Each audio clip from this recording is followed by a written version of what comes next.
Another day, another basketball stories na naman ang pagkukwentuhan natin.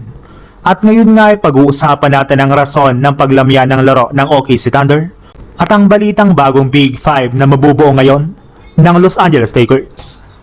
Dahil nga po sa pagkatalo ng OKC Thunder sa Game 1 ng kanilang West Finals laban sa Spurs ay naputol na nga po ang kanilang 8-game win streak ngayong playoffs.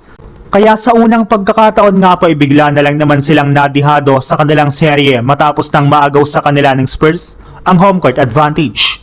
Nagdedelikado na rin naman nga po sila ngayon since kapag natalo pa nga po sila sa Game 2 ay tuluyan na nga po silang bababaon sa 0-2 bago pa man pumunta sa lugar ng San Antonio ang kanilang West Final Series.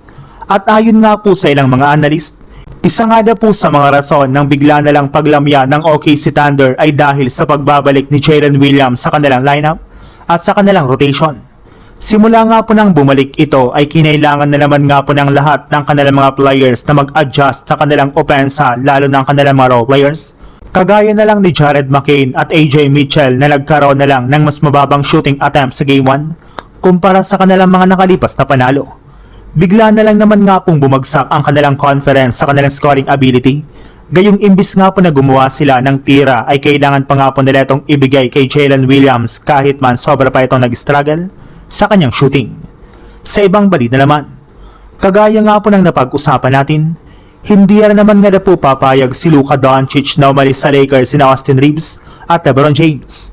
Ikinumpirma na rin naman nga po ng isang NBA insider na plano nga na po ni Luka Doncic na recruit silang dalawa para manatili sa Lakers. Gusto pa rin naman nga po ni Luka na makasama maglaro si Reeves at LeBron at mukhang wala rin naman nga pong ibang choice dito ang Lakers gayong sinabi na nga po ni Rob Pelinka na susundin nga po nila ang mga sasabihin nitong move na dapat nga po nilang gawin. Kaya expect na nga po ninyo na bibigyan ng Lakers sina LeBron James at Austin Reeves ng bagong kontrata.